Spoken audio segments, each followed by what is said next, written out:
In Colorado, they are now pushing a bill that would allow guns in school, but not just in college, but also in high school, junior high, and elementary school. Are there no bounds of reason? Apparently there aren't. Last year, more than a dozen states had bills that they considered that would allow guns on college campuses, and several of them would have lifted gun bans at kindergarten through high school. Yeah, because the one place you need if somebody brings in a gun to a kindergarten, I'm sure the other kindergarten kids can pull out their guns and their Glocks and shoot appropriately.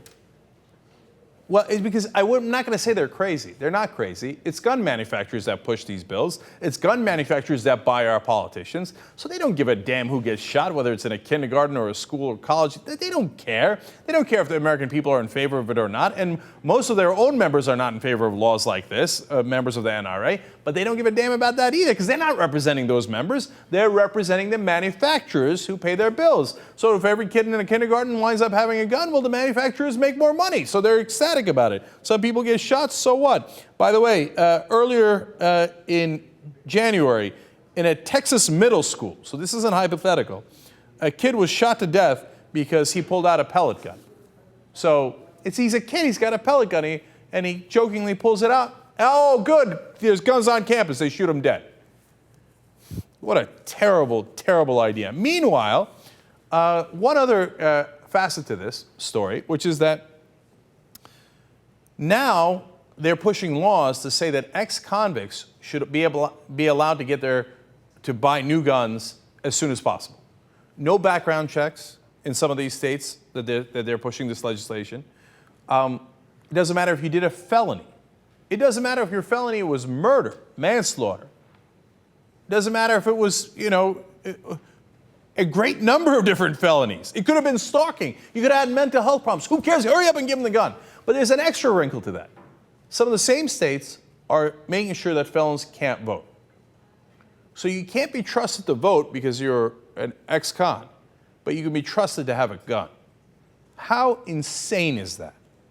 And they look at that like, oh, well, of course, it's perfectly normal. Yes, let's hurry up. All the ex-prisoners, give them guns, but whatever you do, don't have them vote. Now, why don't they want them to vote? Well, because a higher percentage of them happen to be minorities that vote for Democrats. There's 4.7 million Americans now that are disenfranchised and cannot vote because they spent some time in jail.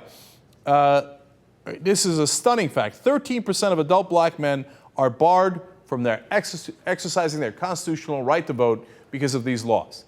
But if those same men want to get a Glock or an Uzi, have at it, Hoss, of course. Gun manufacturers make more money from that. Our country has gone insane on guns, and it's not by accident. It's by design. Our politicians are getting paid by these gun manufacturers to drive us off a cliff, and if more of us kill each other using all those different guns, well, that's even better for the gun manufacturer, because then other people get scared and buy even more guns.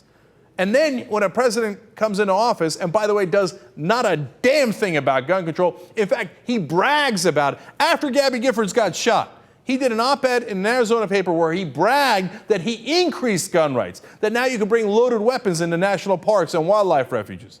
You have that president, what does the gun manufacturers do at that point? They go, well, oh no, he's going to take away your guns. It's a lie. Nothing but a lie, but who cares? They do it anyway.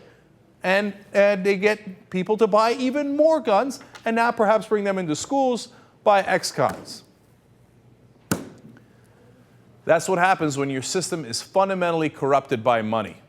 Big business buys all the politicians. Wolf-PAC.com. Wolf-PAC is our super PAC that is aimed to stop this nonsense.